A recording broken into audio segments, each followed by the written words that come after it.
After selling my company for $13 million, I threw a retirement party. Right before the toast, I watched my daughter-in-law slip something into my wine. When no one was looking, I quietly switched glasses with her mother. Within minutes, she began TO. At 8:42 p.m., in the private dining room of the Harbor Crest Hotel, I watched my daughter-in-law drop something into my wine. She did it while smiling at my guests. The waiter had just refilled my glass. The bottle was still in his hand. My son was standing to her left, holding his phone, recording what he called Dad's final toast. 13 million had cleared into my account 3 days earlier. The sale documents were signed at 4:17 p.m. on Tuesday. Tonight was supposed to be simple. I saw her right hand move first. Small paper twist. Quick tilt of the wrist. It dissolved almost instantly. She kept talking. "You deserve this," she said, loud enough for the table. My glass was on the right side of my plate. Her mother's was on the left. Same stemware. Same fill level. The room was dim. Music low. 32 guests. My attorney near the window. 2 board members near the door. I lifted my napkin, pretended to wipe a spill, and switched the glasses. No one noticed. At 8:44 p.m., my son raised his phone higher. "Speech, Dad." I didn't touch the wine. Her mother did. Within 3 minutes, she stopped mid-sentence. Her fork hit the plate. She pressed her hand to her throat. And my daughter-in-law stood up too fast. Her mother was helped out of the room before anyone asked direct questions. My daughter-in-law kept repeating, "She just felt faint." She didn't look at me when she said it. My son stayed beside her, one hand on her back, the other still holding his phone. I stayed seated. The waiter removed both wine glasses without comment. I watched which tray they were placed on. I did not speak during the confusion. I did not finish the toast. Within 15 minutes, half the guests had stepped outside. My attorney approached me quietly and asked, "Do you want to call someone?" I told him no. I told him to send me the signed closing documents again in the morning. He looked at me for a second, longer than necessary. The party ended early. The next morning, I tried to log into the company's executive dashboard out of habit. Access denied. I assumed it was a transition delay from the sale. The buyer's integration team had administrative control as of midnight. That was standard. Still, my credentials had always been listed under Founder Legacy Access. That field no longer appeared. I refreshed twice. Password failure. I checked my email. There was a notice from IT sent at 2:11 a.m. System roles updated per ownership transfer. Contact new admin for access requests. No courtesy copy. No direct call. I forwarded it to my attorney with one line. "Was this part of the agreement?" He replied 30 minutes later. "No, legacy access was written in." I did not respond immediately. Instead, I checked my calendar. 3 recurring advisory meetings had been removed. The board transition call was still there, but my name was no longer listed as host. It showed observer. I opened the shared drive. Folder permissions restricted. The integration memo we signed last week had included a 90-day advisory period. My role was defined in writing. Compensation tied to availability. Access required for continuity. I printed the agreement. The printer in my home office jammed halfway through. I cleared the tray, flattened the page, reloaded it. The machine hummed again. I highlighted the advisory clause. At 10:30 a.m., my son called. "Dad, about last night," he started. I let him finish the silence. "She overreacted. It was just a supplement. Herbal. For stress." I asked him where it was purchased. He said he didn't know. I asked him why it was placed in my glass. He didn't answer that. Instead, he said, "You've been under pressure. She thought it might help." I wrote that sentence down. I asked him who suggested it. He said, "It's not a big deal." I ended the call. At noon, I drove to the office building for the last time under my badge. The lobby felt different. Same floors. Same front desk. The receptionist gave me a polite nod, but did not greet me by name. I tapped my badge at the elevator gate. Red light. I tried again. Red light. A security guard approached and asked for identification. He did not recognize me. I handed him my driver's license. He checked a tablet and said, "Your access was deactivated this morning." I asked who authorized it. He said, "System update from admin." I did not argue. I asked for a visitor badge. He hesitated, then printed one. The sticker read, "Guest." The adhesive curled slightly at the corner. Upstairs, the executive floor door required a second scan. The assistant who used to sit outside my office was packing files into archive boxes. She looked uncomfortable. "They told me to clear everything by end of week," she said. "Who is they?" I asked. She glanced toward the conference room. Through the glass wall, I saw my daughter-in-law seated at the head of the table. My son was beside her. The buyer's CFO was across from them. My former chair was turned slightly away from the table. No one invited me in. I stood there for a full minute before knocking. The CFO opened the door. "We thought you'd be resting," he said. "I'm within the advisory period." I replied.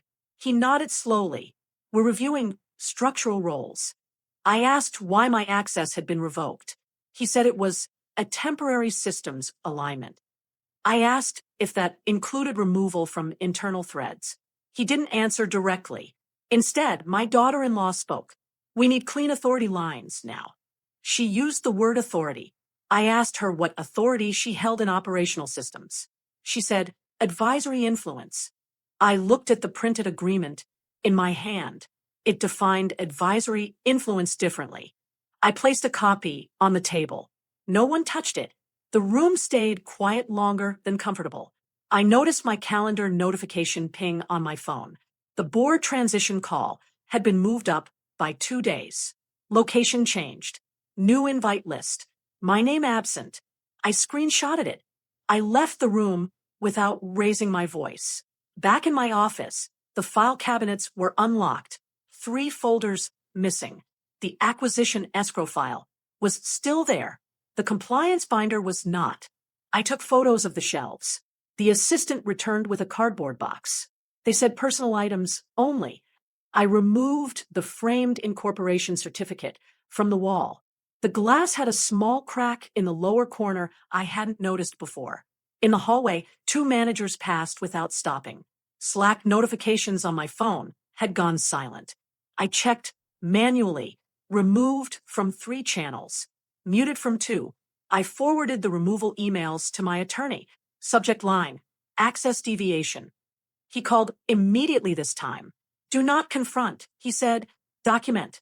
I told him about the badge. He paused. "That suggests intent," he said.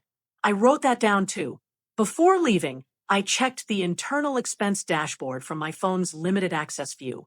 A new administrative budget line had appeared overnight, authorized by my daughter-in-law. Title, Executive Transition Advisory. Amount, significant. I closed the app. In the elevator, I peeled off the visitor badge and folded it once before putting it in my pocket. In the lobby, my son was waiting. He said, "You don't need to be involved anymore." I asked him who decided that. He said, "It's cleaner this way." I walked past him without answering. By the time I reached my car, I had already opened a new folder on my laptop titled Transition Review, and I began downloading everything I was still legally entitled to access. The first anomaly appeared in the expense ledger 2 days later. I still had partial financial visibility through the post-sale reporting portal. Advisory status allowed read-only access to archived quarters. Current quarter data was limited but not sealed. I downloaded the CSV files anyway. The numbers didn't look wrong at first glance. Revenue steady, payroll intact, integration costs categorized under transition. I sorted by authorization code. 3 entries shared the same vendor ID, but different descriptions. All approved within the same hour. All under the new administrative budget line. I opened the vendor profile. The address matched a consulting firm recently formed. Incorporation date, 3 weeks ago. Director listed, my daughter-in-law. I cross-checked payment timestamps. 2 wires cleared within minutes of each other. Same amount. Slightly different memo lines. I highlighted both. The printer ran again. The paper came out warm. I stacked the pages neatly and clipped them together. That afternoon, I received an email from the CFO. Subject, role clarification. The tone was formal. My name was spelled correctly, but without the usual greeting. Per operational alignment, advisory participation will be limited to pre-approved sessions. No reference to the 90-day clause. No mention of compensation triggers tied to access. I compared it to the acquisition memo from last month. That one had said, Founder advisory access will remain active for continuity and institutional knowledge. The language had shifted from inclusion to limitation. I saved both PDFs side by side. At 4 p.m., I attempted to join a product review call through the open calendar link. The meeting had been converted to private. I requested entry. No response. 10 minutes later, I received a forwarded internal thread from an operations manager I had worked with for years. He wrote only one line above it. Thought you should see this. Below that, my daughter-in-law had replied to a question about executive approval thresholds. Founder input no longer required. Authority centralized. Centralized under whom was not specified. The timestamp showed it was sent before my badge was deactivated. I saved the thread as a PDF. The next document surfaced by accident. While reviewing signature logs from the escrow release schedule, I noticed a digital authorization attached to a vendor contract amendment. The signature block carried my typed name. The digital certificate ID did not match my registered key. I pulled my original signing certificate from the archive folder. The serial numbers were different. I printed both pages and placed them next to each other on my desk. The alignment was close but not identical.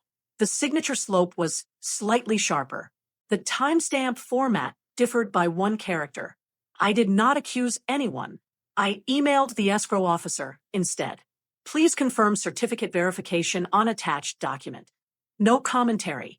He replied the next morning. The document provided past automated validation. Automated, not manual. I wrote that word down. Later that day, a former finance analyst called me from a private number. I'm not supposed to discuss this, she said. I didn't interrupt. There's duplication in advisory consulting expenses, she continued. Same scope description. 2 billing cycles. No deliverables uploaded. I asked her who approved them. She hesitated. The authorization code routes to executive admin. Executive admin had been restructured last week. I thanked her and ended the call. I opened the portal again and filtered by advisory expense category. 6 entries appeared under the same firm. 3 were marked urgent, all approved within short intervals. The memo field contained identical language. Strategic continuity support. No attachments. I downloaded the payment confirmations. The wire instructions matched the vendor address, which matched her incorporation filing. I did not forward this to anyone yet. Instead, I checked internal policy. Section 4.2 required independent vendor validation for any executive family affiliation. I searched the compliance archive. No disclosure form had been filed. That afternoon, my son sent me a brief message. We're cleaning up legacy inefficiencies. I asked what he meant. He replied, consolidating decision authority. No mention of financial entries. No question about the signature certificate. No explanation for duplicate wires. At 6:15 p.m., I received another forwarded internal thread, this time from HR. A manager had asked whether my advisory role still required inclusion in executive distribution lists. HR responded, per updated directive, founder participation is discretionary. Discretionary had not appeared in any signed agreement. I compared it to the integration contract again. Advisory access mandatory for transition compliance. Mandatory, discretionary, 2 different words. I printed that page too. The paper stack on my desk was growing. Cold coffee sat untouched beside it. That night, I reviewed Slack exports I had saved months earlier. In older threads, my daughter-in-law had written, looping in founder for oversight. In recent threads, she wrote, handled. No loop, no oversight. I created a spreadsheet of anomalies, duplicate payments, unverified signature certificate, undisclosed affiliated vendor, language shifts in policy application, access removal before advisory expiration. Each line included a document reference. I did not send it to legal yet. Instead, I called the compliance hotline listed in the employee handbook. I did not give my name. I reported potential conflict of interest involving executive family vendor. The representative asked for documentation. I said I could provide it. She assigned a case number. I wrote it down. The next morning, an automated email confirmed receipt. Preliminary review initiated. No names mentioned. By midday, internal chatter began to change. A manager who had ignored my call last week sent me a neutral message. Can we clarify advisory scope? No greeting, no warmth, just clarification. I responded with the exact contract language. No commentary. Later, I noticed that the consulting firm's website had been updated. The services page now listed Transition Advisory Services for Corporate Acquisitions. The timestamp on the domain update matched the day after my badge denial. I took screenshots. That evening, my daughter-in-law emailed the executive team. I was not on the list, but it was forwarded again. Please ensure all expense justifications are audit ready. Audit ready? No audit had been announced publicly. Someone had felt pressure. I didn't respond. I organized the documents by category and labeled each file carefully. Policy, financial, signature, access. I did not accuse. I did not threaten. I did not meet with anyone. I waited for the system to read its own records. And by the end of the week, the tone inside the company had shifted from confident to cautious. The formal notice arrived by courier on a Thursday afternoon. It was addressed to my home office. Inside was a letter from the company's outside counsel. Effective immediately, advisory services are deemed unnecessary. Compensation obligations are concluded. No reference to the 90-day clause. No calculation of remaining advisory fees. No explanation for termination prior to contractual expiration. I read it once, then again. At the bottom was a line stating that continued access attempts could be considered interference with executive operations. Interference. I placed the letter on my desk and checked the agreement again. Section 3.1. Advisory termination requires written cause and board acknowledgement. No cause was listed. No board signature appeared. The termination letter carried only the CFO's signature. I scanned it and saved the file. At 3:12 p.m., my son called. You got the notice? He asked. I did. It's procedural, he said. Cleaner separation. I asked whether the board had voted. He said it didn't need to. I wrote that sentence down. Later that evening, an internal announcement was forwarded to me by the same operations manager. Subject: leadership transition complete. It stated that I had voluntarily concluded advisory participation. Voluntarily. I had not submitted any resignation. I saved the email as a PDF. I did not correct it publicly. The next morning, I attempted to access the reporting portal again. Account disabled. No, read-only visibility remained. The advisory dashboard link redirected to a login error page. I took a screenshot. By noon, I received another letter. This one was marked confidential. It referenced intellectual property. The letter claimed that certain strategy documents stored in my personal archives were proprietary and required immediate return. The documents referenced were drafts I had authored before the sale. The letter implied potential legal action if materials were retained beyond necessity. I opened my archive folder. Every file was timestamped prior to the transfer of ownership. I exported the metadata, creation dates, modification logs, author identification, all intact. I printed the file properties and attached them to the termination letter. Then I opened the acquisition agreement again. Section 7. Founder retains personal working drafts unless explicitly transferred. No such transfer was listed. That afternoon, I received a call from a journalist I had never spoken to before. I'm following up on the advisory exit. She said, there are rumors of resistance. Resistance. I asked who provided her information. She declined to say. She mentioned internal instability. I ended the call without comment. An hour later, my son sent a message. Please avoid speaking publicly. It could complicate matters. I asked him whether he had spoken publicly. He did not respond.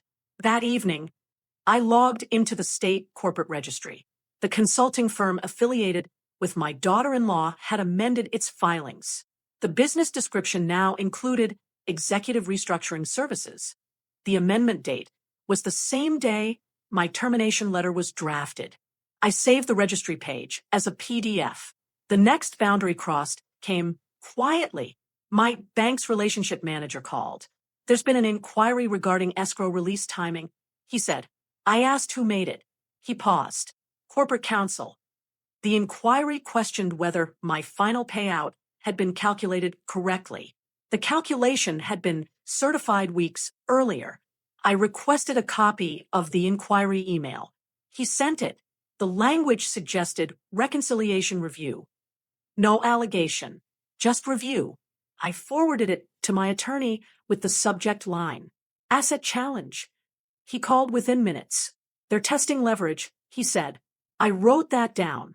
Later that night, I reviewed the signature irregularity again. The amended vendor contract bearing my typed name. I compared it to the termination letter, both signed by the CFO, both formatted with the same template header, both drafted within 24 hours. I requested certified copies of board minutes from the corporate secretary. She responded cautiously. There was no formal vote regarding advisory termination. I saved that email. The following morning, an internal memo circulated to staff. It stated that advisory compensation had been restructured to align with performance. Performance. My advisory duties had been restricted before any evaluation occurred. The memo referenced document retention compliance.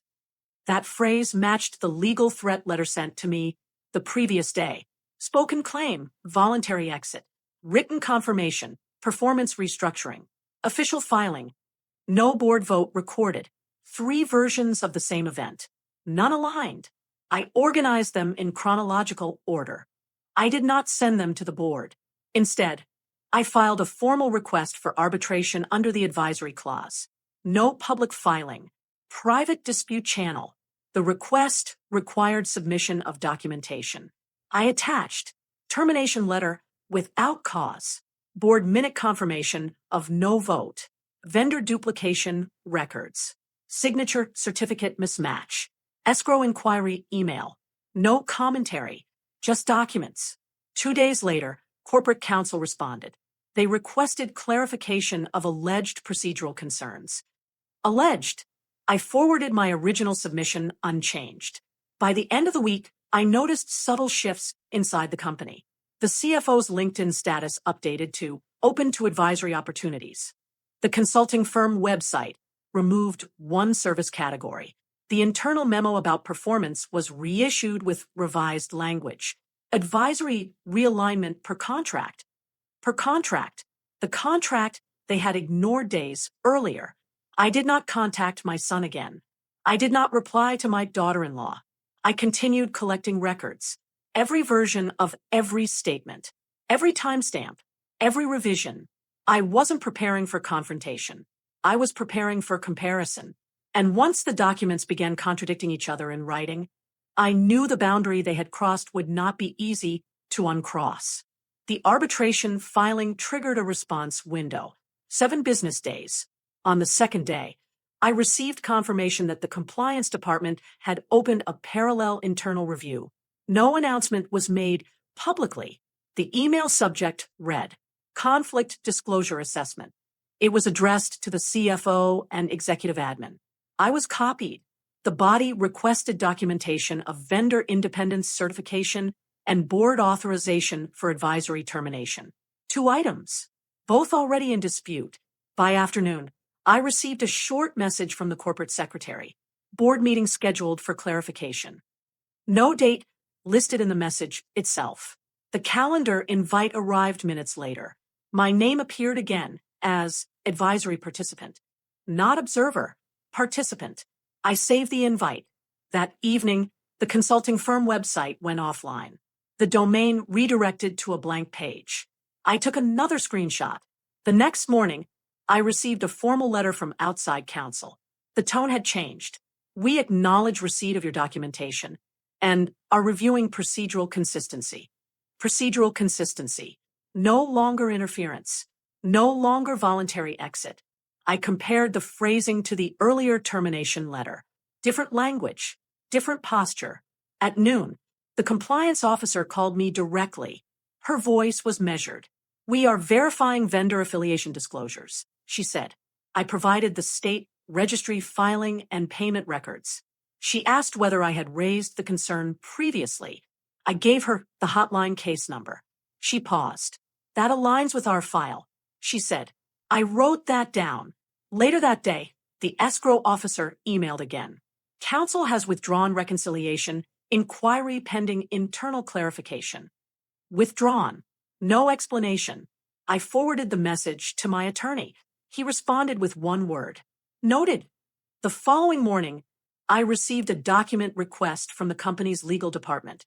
They asked for proof that I had not signed the amended vendor contract. I replied with the digital certificate comparison and metadata export. No commentary. An hour later, the CFO sent an internal memo. This time it was shared with the broader executive team. Temporary pause on advisory-related vendor payments. Temporary pause. Vendor payments. It did not mention the consulting firm by name, but the advisory expense line in the portal changed from active to suspended. I had regained limited portal access through arbitration review. The duplicate entries were still visible, marked under review. By late afternoon, the board meeting took place. It was held over video. 5 directors present. I remained muted unless addressed. The chair opened with a summary. There are discrepancies regarding advisory termination and affiliated vendor authorization. Discrepancies, not allegations. The CFO stated that the termination had been operationally necessary. The chair asked whether a formal vote had occurred. He answered, not formally recorded. Not recorded. The consulting affiliation question followed. My daughter-in-law stated that the firm provided strategic continuity. The compliance officer asked whether disclosure paperwork had been filed. Silence. She answered, in progress. In progress. Payments had already cleared. The board chair requested confirmation of signature authentication on the amended vendor contract. The legal department representative stated, certificate mismatch identified. Identified. The CFO attempted to explain it as an administrative oversight. The chair responded, oversight with financial authorization attached is not minor. I did not speak. I shared the arbitration submission screen. When asked, each document displayed cleanly termination without cause, board minutes confirming no vote, vendor registry listing executive family, duplicate wire confirmations, certificate mismatch, spoken claim voluntary, written claim, performance, official record, no vote. The loop was visible without commentary. The chair requested an external audit of advisory expense allocations and executive authorization procedures. Motion seconded. Vote unanimous. The external firm would begin review within 10 days. That evening, an email circulated to staff. Subject, governance review. It referenced strengthening procedural integrity. No names mentioned. The CFO's executive privileges were temporarily reassigned pending review. Access updated. I confirmed it through the portal logs. Administrative approval rights shifted to the board chair. The consulting firm registry filing was amended again. Status, inactive. 2 days later, compliance requested interviews with finance staff. I received notice as an informational copy. No request for my presence.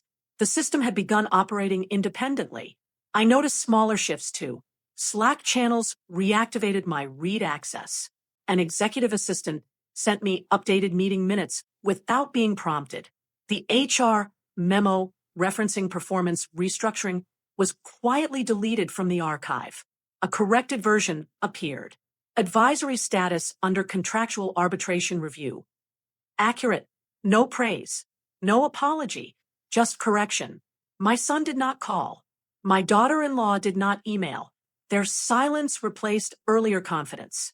At the end of the week, the external audit firm sent a formal introduction letter.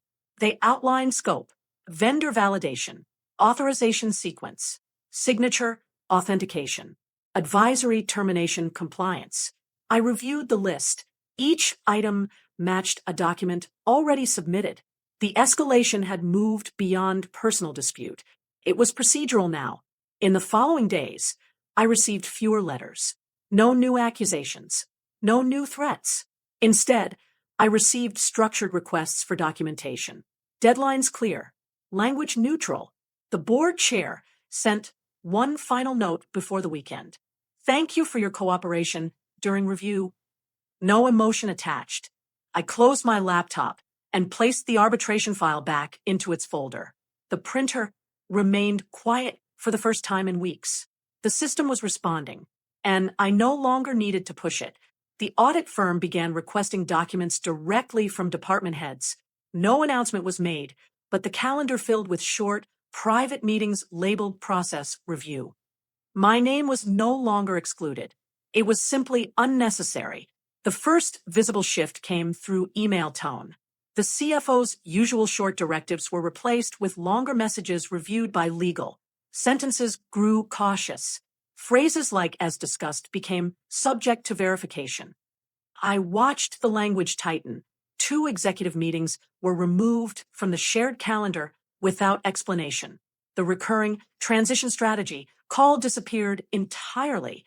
In its place appeared governance alignment, board only. No executives listed.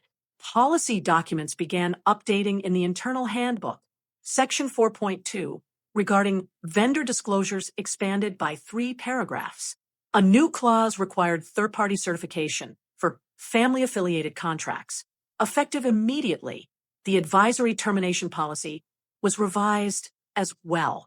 It now specified formal board vote required prior to execution. That line had not existed before. No memo explained the revision. The update date stamped itself quietly at the bottom of the page. Finance sent out a temporary hold notice. All discretionary executive expenditures suspended pending review. No reference to advisory funds, but the consulting line item vanished from the portal, marked closed. I received a formal letter from outside counsel. The company is reconsidering advisory termination status pending review outcome. Reconsidering. The earlier letter had declared termination final.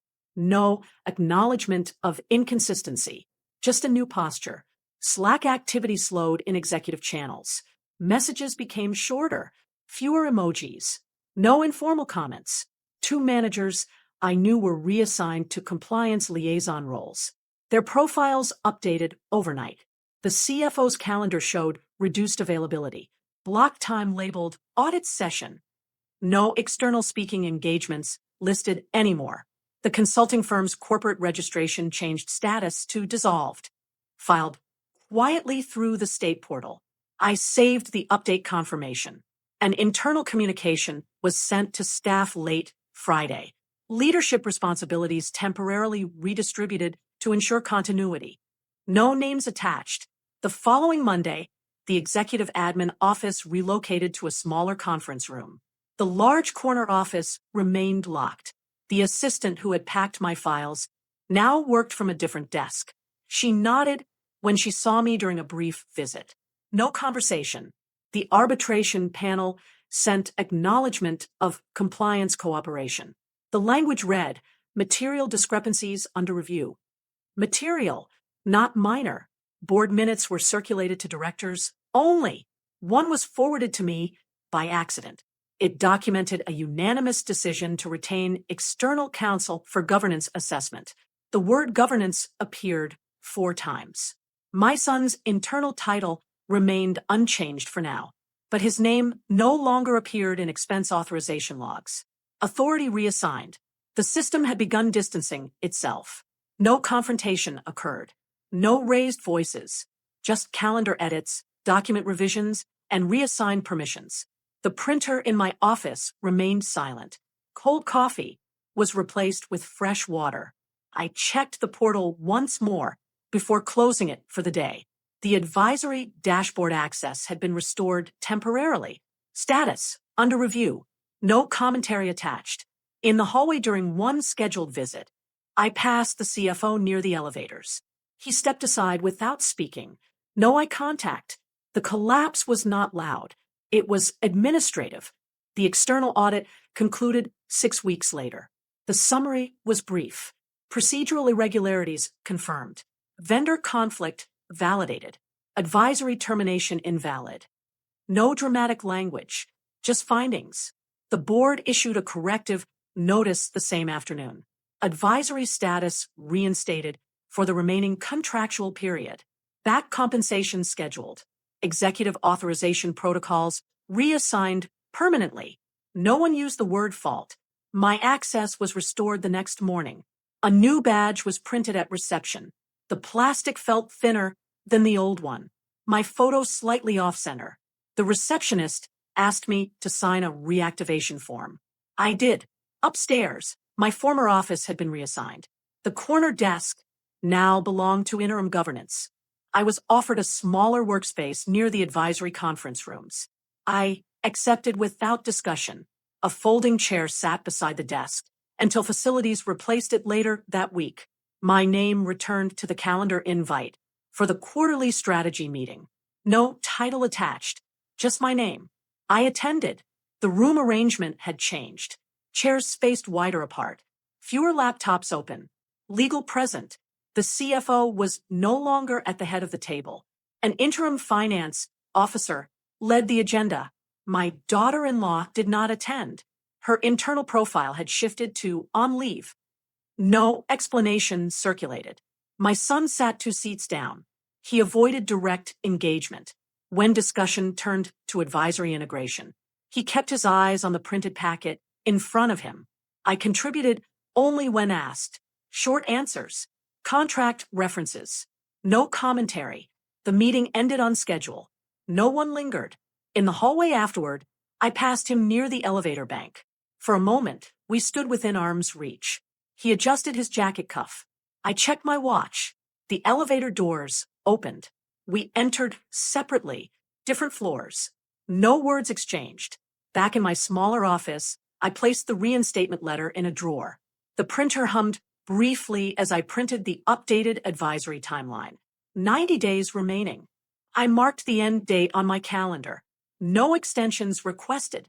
Over the next weeks, systems stabilized. Expense approvals required dual signatures.